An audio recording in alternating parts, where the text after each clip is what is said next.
Hello, everybody out there in YouTube land. I am the Vern from Cinema Recall Podcast.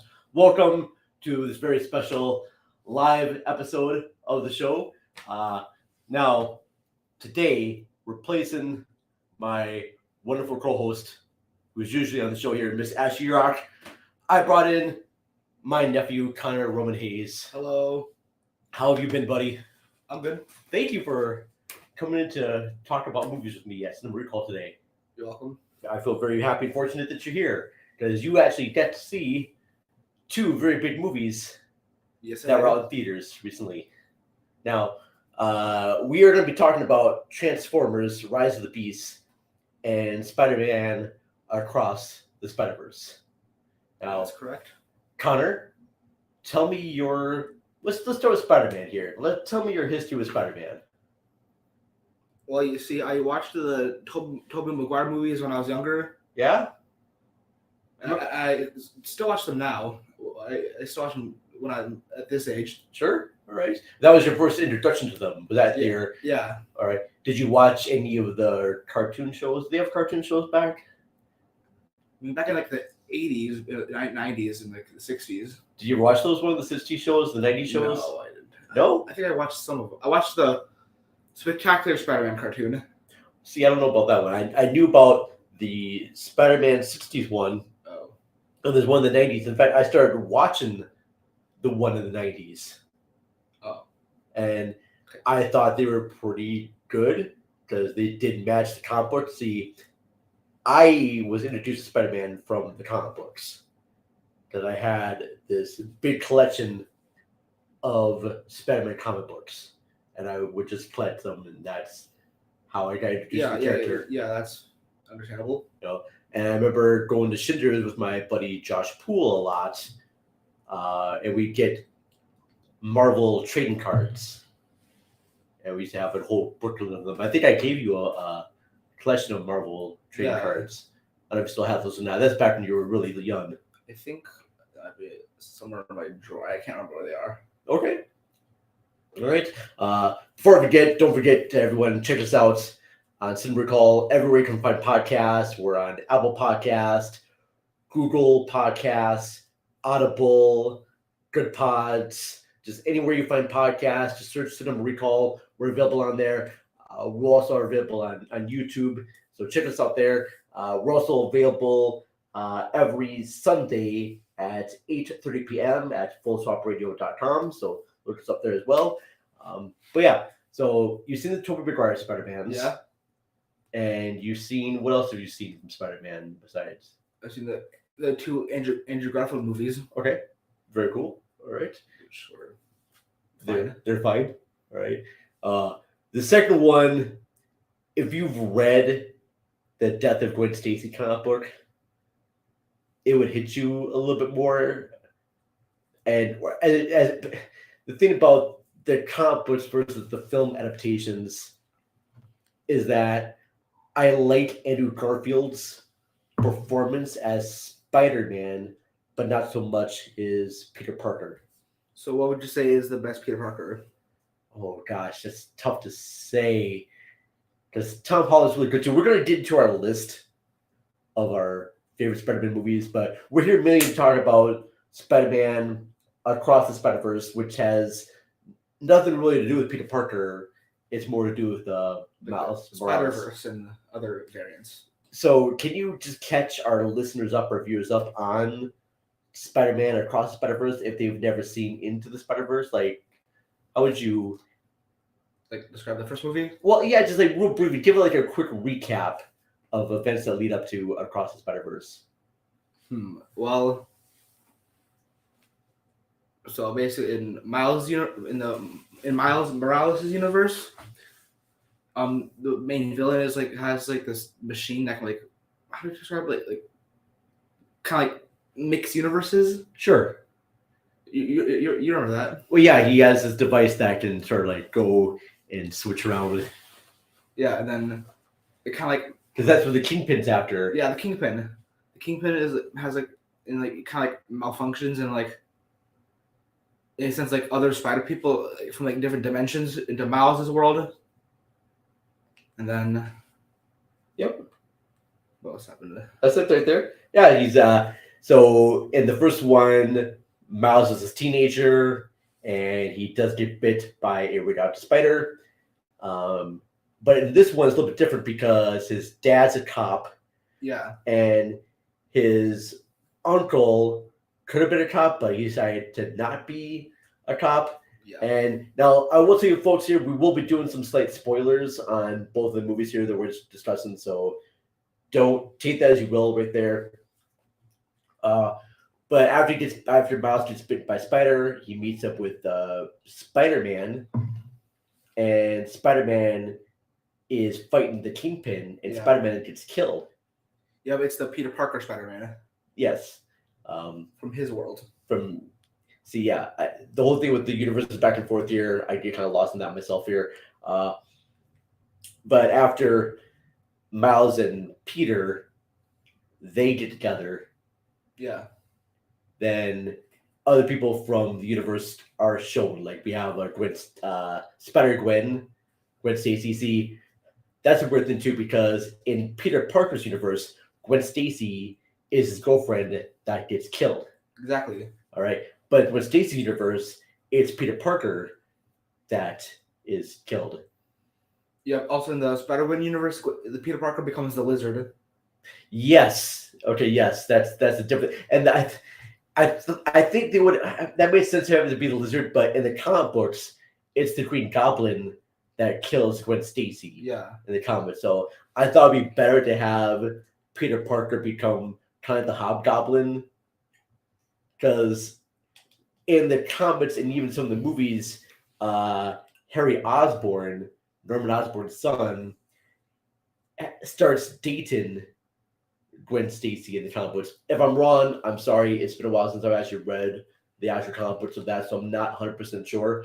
But I believe that Harry Osborn starts dating Gwen, and he becomes jealous of Peter Parker dating. But I know that the Green Goblin is the one that kills Gwen Stacy. Yeah. When Peter Parker or Spider-Man's trying to save her, and that doesn't happen. And I really thought it'd be best if it actually was the Green Goblin. If somehow Peter Parker turned into the Green Goblin, something like that, had the connection between the Green Goblin and Peter Parker's, because Green Goblin kills Gwen Stacy. It would be great if Peter Parker became the thing that she hated, something like that. So yeah. But so tell me just some. So how does? Do we have like Spider Noir? Just fill me in all the other characters. So there's, of course, Miles Morales. Okay. There's the Peter Parker Spider-Man. Mm-hmm. Spider-Woman or Gwen Stacy. Okay. What else? The Spider-Ham. Spider-Ham. Yeah, okay. Peter Parker. Yep. Penny Parker. Penny Parker. And Spider-Man Noir. Okay. Who don't really make appearance much in Across the Spider-Verse. So, all right. After Spider-Man gets his powers and he defeats the bad guys and everything, he sets everything right to bring everyone back to their own universe. Yeah. At the end of Into the Spider-Verse. So everything's back to kind of normal and whatnot. Yeah. But fill me in on what goes on in Across the Spider-Verse. Well, it's revealed that the spider that bit Miles is not from his universe. It's not from his universe. Yeah, it's from. That's right. It's from. And I have to actually look. It's from like Earth 42. Someone's up here, and right now I don't have my. So like technically, Miles was not meant to become a Spider-Man or a Spider Person. So that's why one of the Spider people, Miguel, or Spider-Man 2099, is kind of like after Miles in the movie. Oh, yeah. Let's hear now. Player. Some of the stuff here. I'm actually looking this up. Okay. On my phone, so I can get some information about this, right? Because, okay. And I guess they can't tell Peter Parker who's there, right? They can't. The Gwen Stacy can't. Spider Gwen can't tell anything about Spider-Man, right? Yeah. Can't or So oh, um, and yeah, he goes into another new universe of Spider-Man. There's lots of things there. Uh, I have to say, I like this movie, but just not as much as like Into the Spider Verse. I think the animation quality is very beautiful, and it's one I'll watch again. But I want to just hear your thoughts about this. Spider. Do you like this one more than Into the Spider Verse, or about the same. about the same? Yeah. Okay. I didn't like it because I didn't find it to be. I don't mind. It's a little bit more darker. Yeah. Than the other one. I still think it's fine, but it's. And I don't want to say too much about it. We are going to some spoilers here, folks, but I don't want to go into like too much spoilers here. Let's just take a look at one thing. I'm seeing if I have any. I'm actually going right now to our YouTube page to see if we actually have any live comments on here. Okay, so hey, look at that. We're live right now. That's pretty exciting. Okay, so was there a special Spider-Man that you liked in the new? Okay, my issue with Across the Spider-Verse is there's too many Spider-Mans. I did like the universe that they went into. Do you catch any of that? Yeah, like it changed the animation style. Yeah. Do you have a favorite one of that? Like the Lego one, or? I like the Lego universe. Yeah, that's pretty fun because I do know that like Chris Miller and Lord Miller were involved in the Lego movie. So I don't know. I guess in this new one here, they did bring a bunch of new directors to do this. I did like the fact that each universe it goes into has like a different animation style. Yeah, which is fun as well. All right, let's real quickly here. Let's just talk about some of the cast members in this. If I can find my cast members. Okay, give me a second here. Okay. So across Spider-Verse, we got Shamik Moore as Miles Morales, Kelly Steinfeld as Gwen. They call it Ghost Spider, but that's Spider Gwen. What's Ghost Spider? I think Was that something new that I missed? Ghost Spider. I think that might be her name in like one of the comics. Okay. I mean, there's like a Lego figure called Ghost Spider, which looks like Spider Gwen. Okay. Okay. Oscar Isaac is Miguel O'Hara, who's also Spider-Man 2049. 2099. 2099. Sorry. I've read the first issue of Spider-Man 2099. I do remember that. And I remember that was so cool that they had a Spider-Man that was in the future. And honestly, I think Spider-Man 2099 and Spider-Gwen are actually Spider-Man comic books. I don't think there's actually a Spider-Noir comic book. I thought that, I mean, there's not a Spider-Noir comic book, there's like a Marvel, or just Marvel in general comic set in Noir's universe. I just thought that whenever I see like a Marvel Noir, they took a Marvel comic book and just take out the color. It's a completely different universe. Is it completely different? Okay, because I don't recall there actually being a Spider. Yeah, Spider Noir was not a character they made from the movie. It's actually an existing character. Okay, I'm actually looking this up right now because I want an actual Spider Noir movie. I want a Spider Ham movie. I guess my issue with the Spider-Man Across the Universe, Spider-Man Across the Spider-Verse, not Spider, is it has way too many different characters of the Spider-Man. At least Into the Spider-Verse, I had like maybe 4 I'd say so. characters to concentrate on. And when you start having a room full of Spider-Mans, it becomes sort of like diluted. Yeah, because in Across Spider-Verse is like in the background cameos. Yeah. I like, and you mentioned too, didn't you say that one of the Spider-Man was on PS5 game? Yeah, the PS4 Spider-Man shows up. PS4. Did you play the games? Yeah. Okay.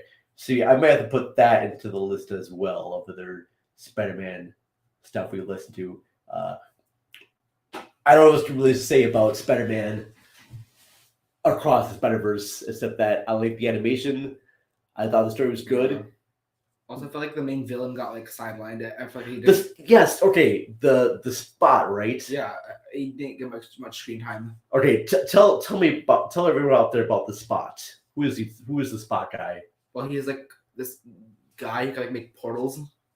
He's like covered in spots because that's why he's called the Spot. And he take off his spots and make like portals. And I guess Spider-Man, I guess, ran into him earlier. Yeah. And it caused him to go into himself, and it's hard to really kind of describe. Yeah, it kind of is. What we're talking about here, because it has to deal with like different universes. I have the same issue. Anytime there's a type of like multiverse movie, it's really difficult for me to try to like explain this, which is bad because I'm doing a panel all about everything everywhere all at once and the different multiverses in that one. But without going into too much spoilers here, Spider-Man had an incident, or Miles Morales had an incident with another guy that caused a ripple to happen. And I guess apparently this Spot guy, he was engineering something that got the spider from his universe put into Miles Morales' universe. The guy who became the Spot was still from Miles' universe. He was still in Miles' universe. Yeah, he was, but I thought, was he? I thought he was from a different universe. I thought he's the one that's working on some device, and he created the spider that got into Spider.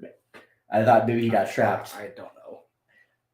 Okay. It's confusing. I'll have to watch the movie again. If you actually want like a really good detailed analysis of Across the Spider-Verse, check out Real Spoilers, because they actually do a good deep dive conversation about this movie. I have to watch the movie again. I've seen Into the Spider-Verse a bunch of times, but before we move on from Across the Spider-Verse, let me get your quick ranking of all the Spider-Man movies. All right, so my favorite. Your favorites, yes. So let's start. We're gonna start on favorite to least favorite. You go with yours, and I will comment with mine afterwards. So favorite has to be No Way Home. Favorite's No Way Home. Okay, let's start with your favorite. Why is No Way Home your favorite? What do you like about that one more? I mean, what do I like about No Way Home? There's lots like about the crossover elements with the Toby and Andrew Spider-Man. Okay. I mean, after his aunt died, they were able to like give him like reassurance. Sure. And say, and they're like, oh, I've been through that. I've been through that too. My uncle also died. Yeah. So kind of that was nice. Okay, I like that. Okay. Fair enough. Okay. Okay. So we have Spider-Man. No Way Home is your number one, and let's go with the list here. What's your number two? Across Spider-Verse. Okay, you like Spider-Man Across the Spider-Verse as number two. Yeah. Okay. Okay. What's your next one? Probably Into the Spider-Verse. In Spider-Verse. Okay. And what do you have? That's my next one. Yep. What else is there? I mean, they're all so great. There they are. Okay. So, like, do you rank? So for the live action ones, yeah. Do you rank? Okay, let's rate the Tobey Maguire, Andrew Garfield, and Tom Holland. Yeah. Okay, let's start with those. All right. So you rate No Way Home as your number one. Yes. So it's fair to say that probably Tom Holland's your favorite. I mean, yeah, he plays Spider-Man pretty well. Yeah, I think so. You know, he did a good job of that. And then who's your second favorite of the Spider-Man actors? Yeah. I'd say Toby. Tobey Maguire. Okay. I grew up with him. I watched him when I was younger. Yep. That's good. Then Andrew Garfield. Andrew Garfield, the third one. Okay, fair enough. I mean, yeah. And I think and comments on Shamik Moore as Spider-Man. I mean, Miles Morales. Yeah, I mean, he does the voice of Miles. I mean, he does a pretty good job. Yeah, I think so. It's probably one of my favorite. All right, if I have to rate the Spider-Man movies, I am going to go with Spider-Man Into the Spider-Verse as my number one. Okay. Because I like all the different elements of Spider-Man. I like the fact that they bring Spider-Man from different universes. I like the the black and white noir Spider-Man, and I like Spider-Gwen, and they're all really fleshed out characters, Yeah. as well as tell the story of Peter Parker Spider-Man and Miles Morales Spider-Man, and the way that they put all of them together is great. The animation style is brilliant. I could watch that movie again and again. It is by far one of my favorite Spider-Man stories. Is Into the Spider-Verse.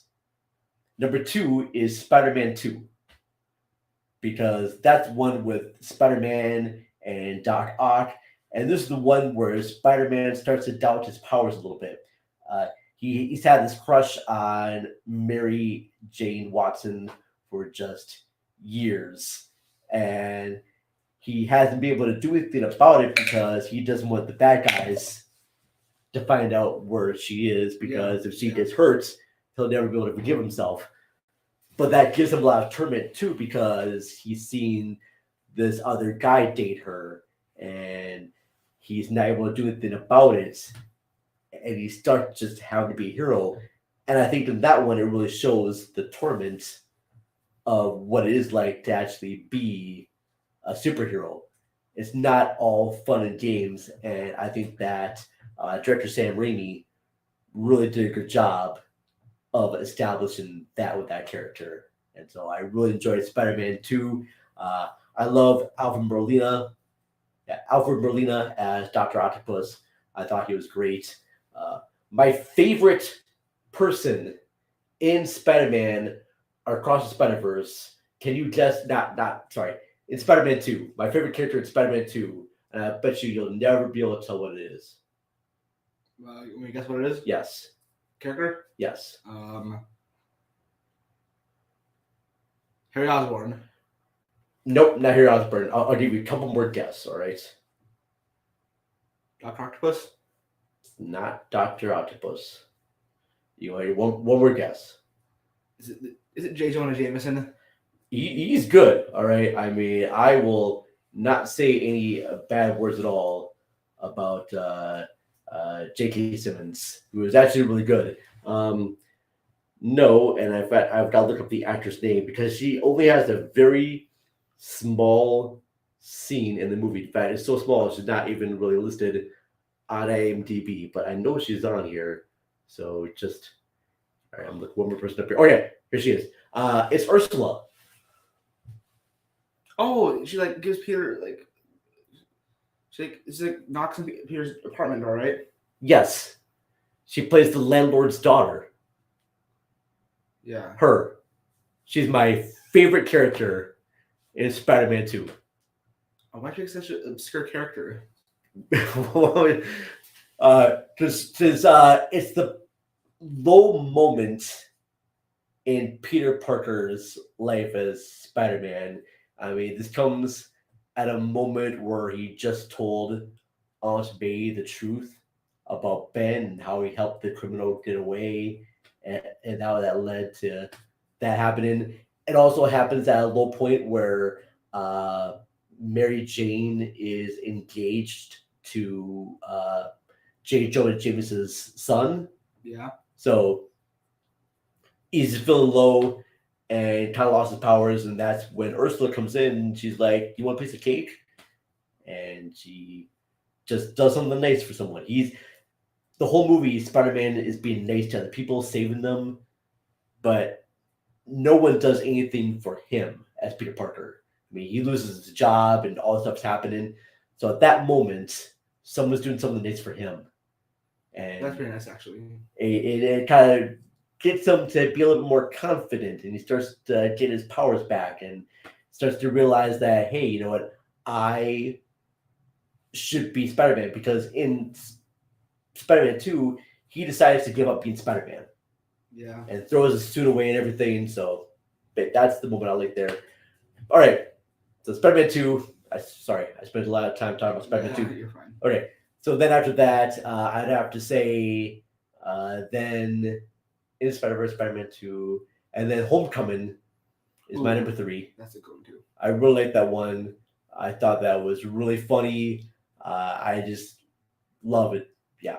It's got that's one with the bird band, the Vulture. Vulture. Sorry. because Michael Keaton played in a movie called Birdman, or The Unexpected Virtues of Ignorance, which is a lot of fun. So I keep confusing The Vulture and Birdman as two separate things. And then after that, I would have to say it would be. Do I go with that one? Yeah, then I would probably say the first Spider-Man, and then I would have to say Across the Spider-Verse, and then I'll say No Way Home,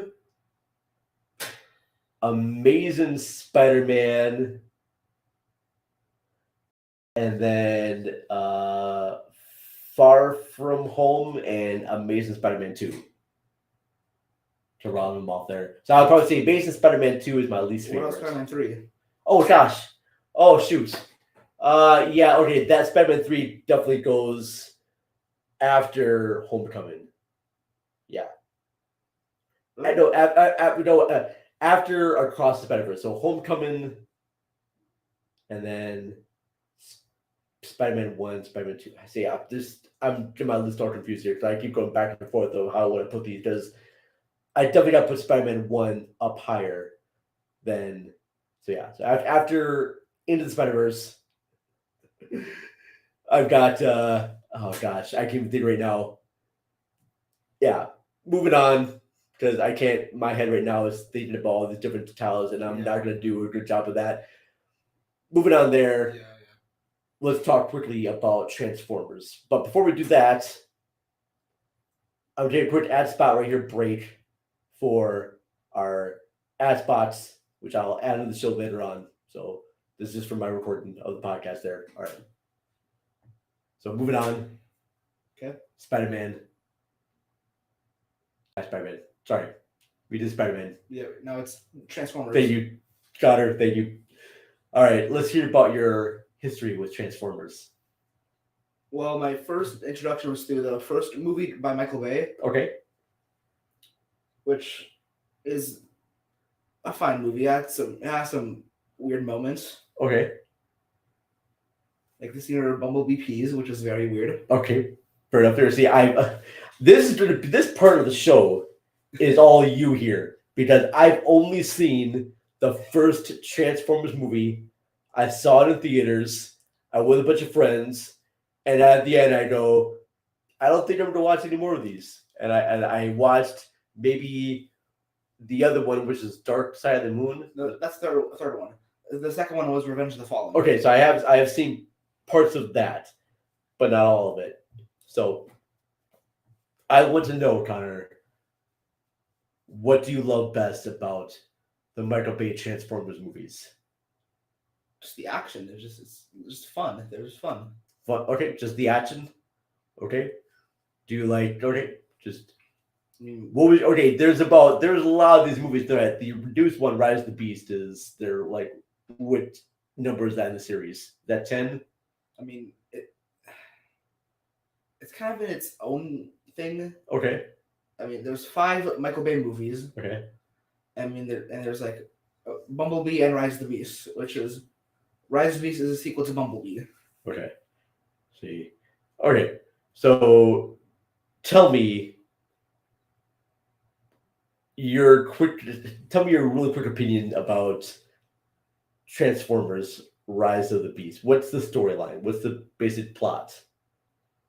Well, we follow this character named Noah, played by Anthony Ramos. Okay. Don't know if you heard of him. No, never heard of him. Oh.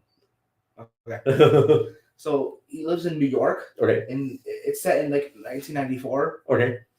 And his like younger brother has this bone disease, I think. Bone disease, okay. And he's he's struggling to get a job.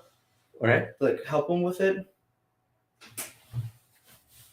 Okay. So. Gotcha. So I mean, then he meets then he tries to steal a car. Okay. Which ends up being a transformer named Mirage. Okay. Voiced by Pete Davidson. Jeez. Okay. All right. Yes, I know. All right. Great casting, right? All right. Well, okay. So then, what happens next after that? All right. So So Tell me about that. I'm gonna look up the cast members of Transformers: Rise of the Beast. okay. All right. So what happened? So he steals a car that's a Transformer. It's Mirage. All And right. then we go in like a big chase scene, and then like Don't need to explain okay. everything that happens. Just Okay. what's the basic plot of it? Like And like Beast Wars. What's the main storyline? Who's our main villain? main villain Scourge, Scourge. one Okay. of the leader of the Terracons, Okay. and there's also another human named Elena, where she works in a museum, Okay. where she finds like this thing where it can like help the. Oh, how should I, it's like a. I don't know how to say it without going to like spoilers and stuff, but let's say she finds a thing that inside said thing is like a thing for like the plot device is The MacGuffin. yeah, Okay. and then they kind of use her like knowledge to help them on their battle. Okay. All right. Well, how do the? Cause I saw in the trailers they have like Transformers that turn into beasts. Yes, the Maximals. How did they get involved with that? How did the Transformers meet up with the Beast Transformers? The thing that Elena had Yeah. at the museum, it had like the symbol on it of their faction, Okay. the Maximal symbol. Oh, all right. So yeah, I have no idea about this at all, folks. Okay, so bad. All right. So like, she had no idea what it was. So, of course, she doesn't know alien robots at the time. Sure. So she was like trying to do research on it, and then the character when a character shows up, then that she has like the same symbol on her. Okay. So that's how Elena finds out what the symbol means. All right. So a lot of things kind of going on with this too. Yeah, it's just You mentioned about the action of it, and I don't know what it is, but there was something about Michael Bay's direct action of the Transformers that made me dizzy.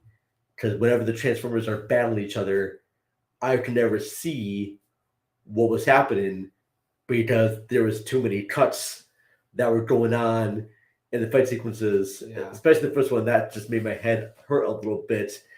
But when I watched the trailers for this new one, I could actually see the Transformers a little bit better. And maybe something I have to go back and rewatch because I've seen a lot of other Michael Bay movies and I just not really had a chance to really sit down and watch them. Because do you see all this in theaters, Connor, when they first came out?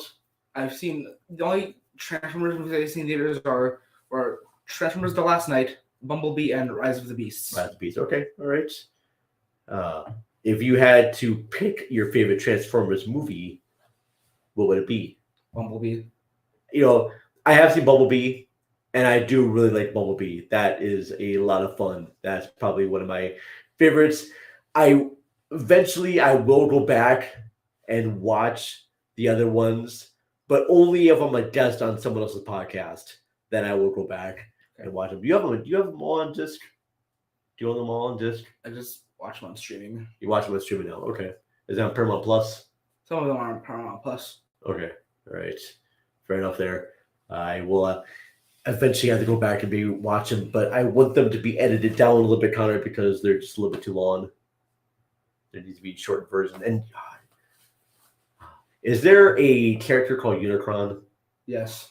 Okay. So Unicron was a big storyline for Transformers the movies back in the 80s when I was a kid. And Transformers the movie is just about Unicron wanted to destroy the planets and a bunch of Transformers dies. Yeah, I'm not going to tell you more spoilers than that, but yeah, a lot of kids cried in that movie. Yeah, I know, because a beloved character dies. Yes. All right. So you knew about the spoiler of that. Yeah. All right. Who dies? Optimus Prime. Okay. Yes. And they did that to try to bring out a new toy line of new Transformers, and us kids were very upset by that. Like you killed Optimus Prime, and so 4 episodes later of the TV show, they brought him back. Just to please fans. just to please fan. Yes, they were like, nope, sorry, we backlash there. We're not going to do more of that. So yeah, They bring it back. Is there a plot reason for that? there was not really much of a plot reason. They just said, "Oh, sorry, I'm sorry. It's like a bad cold or something." That they found this device that was able to bring. They had this MacGuffin device that was able to bring Optimus Prime back from the dead. He's like, "Oh, I'm alive. Sorry." Optimus But- dies in like everything. Does he die in the other movies too? He dies in like other. He dies in like the live action movies. Dies in other cartoons. Oh, so he's just not very good. Where does he die in the movies? Is that the last night? No, Revenge of the Fallen. Oh, he dies there too. Okay. But he's back in the next movie, right? Yeah. No, he's back in this in the movie he dies in. All right. Oh, the same movie. Yeah. Oh, just die. Oops, sorry about that, folks. I had my power switched off. Or But they actually brought him back with a reason. The Matrix of Leadership brought him back to life. oh yeah. Okay. All right. That's cool. Do you actually have a favorite Transformer? The character, Yeah. Do you have a favorite Transformer? probably Shockwave. Shockwave. Okay. He's just logical. Yeah. What's it turned into? What's Shockwave? A laser cannon. Well, old school Shockwave was a laser cannon. Okay. He's kind of like a scientist, I think. Yeah. Okay. I also like Mirage because he kind of turned invisible. Oh, wait, okay. Well, that's slick. All right. Do you know what my favorite is? Soundwave. Ah, yes, you're good. Yes, yes. Definitely Soundwave because Yeah. he's a boombox. And the most 80s thing ever about the Transformers movie, Yeah. and they actually had an honest trailer talking about Transformers the movie. The most 80s things ever is there is two boomboxes. There's an Autobot boombox and a Decepticon boombox, and they have each of their cassette tapes that turn into birds fighting each other. Okay. And if that is an 80s, I don't know what it is. It's two giant boomboxes where their cassette tapes come out and fight each other, Yeah. which is pretty an 80s thing right there. But yeah, it's I don't have anything else really to say more about Transformers or about the Spider-Man. I know that we did go see the Super Mario Brothers movie Yeah. back in May when that came out. It was April. Was it April that came out? Yes. Thank you. Okay, so I'm always lost of that. All right. But I did not get to record your thoughts about the Super Mario Brothers movie. Okay. What did you think about it? A lot of fun. Yeah, Good animation. good animation. Chris Pratt did a good job of playing Mario He Brothers. sounds okay. He sounds fine. I say Jack Black does the best voice. Oh, it's Bowser? Yes. Yes, I will say that he was really good. I also really like Charlie Day's Luigi. Yeah. What about Peach? Oh, with my girl Anna Taylor-Joy. Yeah. Yes, very good as well. She's fine. I even like Seth Rogen as Donkey Kong. But my favorite character in that, and I'm trying to find out. All right, so it's when Luigi is captured, and there's that little star. Oh, that's like kind of like dark.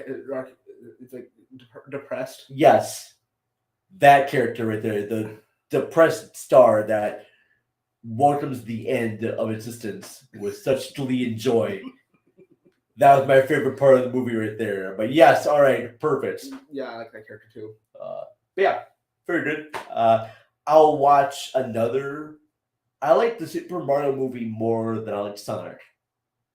Like the movies. Yes. Okay. I enjoyed it a little bit more. I like the fact that they incorporated more of the gameplay into the movie. Sure, I mean, Sonic did it somewhat, but And I don't like the fact of like Sonic being in with the real world, like a fish out of water. I don't want that. I just want a full Sonic movie with just Sonic characters. I don't need Sonic to mingle with real humans. like Donut Lord. Yeah, I don't know. If they did that with Super Mario and had like these animated characters go into a real world, it'd be like, oh well, we're from this game world. We don't know anything about your human world. Yeah. So that's why I like the fact that Super Mario is just set in the Super Mario universe. It doesn't have to go to the real world or anything. It also set in Brooklyn. Yeah, well, yeah, it said Brooklyn too, but it's an animated movie. It's just strictly animation with those characters. Yeah. And I like that. Sonic the Hedgehog has to have real humans with the animation, and I'm like, no, just keep them. I want a fully Sonic movie. Be like, if Spider-Man across the Spider-Verse, I know it has like one cameo from a live action actor, that's fine. But if they had that animated Miles Morales interacting with like live action Spider-Mans, no, I don't want that. So how will it cross over with other live action Miles? They need to make a full Miles Morales movie. That's not anything with like Spider Verses and different Spider Mans. No, I want just a full live action Miles Morales Spider Man storyline. Okay, I mean Miles Morales does exist in Tom Holland's universe technically, because his uncle made an appearance in Homecoming. Remember that scene where Spider-Man has like his hand stuck on the trunk of the car, and he meets like Donald Glover's character. Oh, that's supposed to be. I remember Donald Glover. Yeah. Because I know that he had a cameo or somewhat of a cameo in Into the Spider Verse. I know that Donald Glover has something to do. I mean, like, Spider-Man didn't have it. It wasn't Spider-Man's hand stuck on the trunk. It was the other guy's hand. It was Donald Glover's character's hand that was webbed to the trunk of the car. Okay. Yeah. See, now we're getting to like all the Marvel things that happen with like Endgame. Yeah. And the time travel aspects that happen with the whole thing. There's a whole thing that's been established between all these characters and whatnot. But thank you, Connor. Okay. Do you have anything else to say about if you? Okay, so for Spider-Man Across the Spider-Verse, what rating would you give it? A solid 9 out of 10. 9 out of 10. Okay, and then what about Transformers Beast Wars? Rise of the Beast. Sorry. Let's say 9.5 out of 10. 9.5 out of 10. Okay. All right. I'm gonna give Across the Spider-Verse also I'm gonna give it about 8 out of 10. Okay. And I have not seen Transformers Rise of the Beast.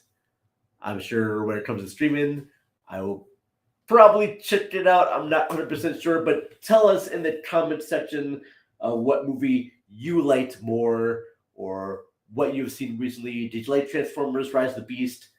Did you like Spider-Man Across the Spider-Verse? Give me your listing of your favorite Spider-Man movie. That would be great. As always, folks, Cinema Recall is here most likely every week or every 2 weeks. I do know that we are going to be over at Convergence, hosted panels, still putting all that together. That's going to be fun. That's happening July 6th through the 9th over at the Hyatt Regency Hotel. So definitely check us out there. Now, before I do go, this is part of the show where I give shouts to our amazing Patreon supporters. Again, patreon.com/CinemaRecallPod. This is where you'll get bonus episodes and access to early episodes before anyone else has. So, Connor, will you help me out in giving shout-outs to our wonderful Patreon supporters? All right. Okay. So, first of all, we have Jason Soto from Rabbit Hole Podcast. Good job. Thank you. And then next we have Jeanette Miller at AKA Jeanette. Good job, Jeanette. All right, thank you. We have Donnie Roberts, who wrote the book The Deep Sea Anthologies and former host of the Cage's Kiss podcast. What do you think Cage's Kiss podcast is all about? What's the podcast called? Cage's Kiss. Cage's Kiss? That yeah. Sounds... Kissing cages? I don't know. No, it's all about actor Nicolas Cage. All the movies that Nicolas Cage have done. Huh. Nicolas Cage played Spider-Noir. Yeah, I know that. Okay. All right. So, thank you, Donnie. Nice job. All right. Congratulations. Linda Castro from Bed Knobs and Broomflicks. Way to go. What do you think Linda Castro talks about? What podcast? Bed Knobs and Broomflicks.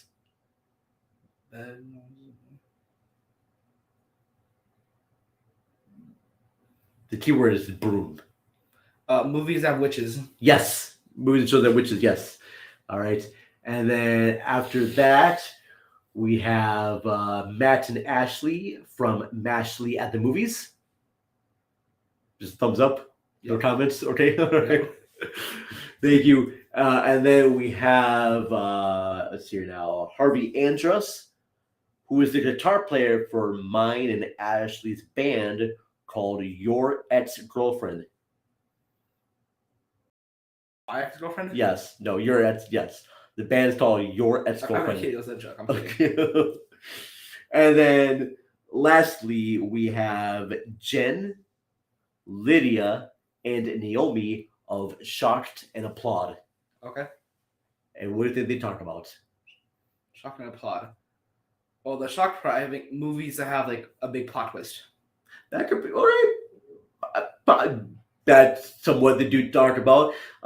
They go into a big, huge discussion on movies, but their podcast take like 3 or 4 episodes talking about a movie, and they go into like really deep dive into like each scene, which I should have them on to talk about Spider-Man Across the Spider-Verse, because we could sit there and talk about each scene at a time. When it comes to disc, you'll have to come over and help record a commentary on those movies, and we can actually pick apart a bit. Okay, this is that moment that we're talking about, and we can see them. Like comment on the whole movie? Yes. While we're recording it? Yes. Awesome. All right. Usually, or I say watch the movie again. They'll probably do a commentary after I've seen the movie at least 3 or 4 times, because then I don't really need to pay attention to it, and we can actually talk about it a little bit better there. But anyways, folks, thanks for watching us. If you commented on the YouTube, I'm just trying to see right now if I have any watchers on here. Close that. All right. But I'll probably just more watchers on here later on, because I did not tell anyone that we're doing a live show. I just did a whole impromptu thing. I was going to set up a recording here, just record the audio, but I thought, why not? We'll just record video, and it's a little bit dark, but you can still kind of see us, and that's Konner. I'm Vern, also known as Jason. But yes, thank you all for watching our little impromptu episode here, all about Spider-Man and Transformers, and I'll hope to have you back on again, just to shoot the shit and whatnot, and talk movies and shows and all that good stuff. Cool. All right, there's everybody. Thanks for watching. Bye. If I can get what's going in here, right, and stream. Let's do that. Bam.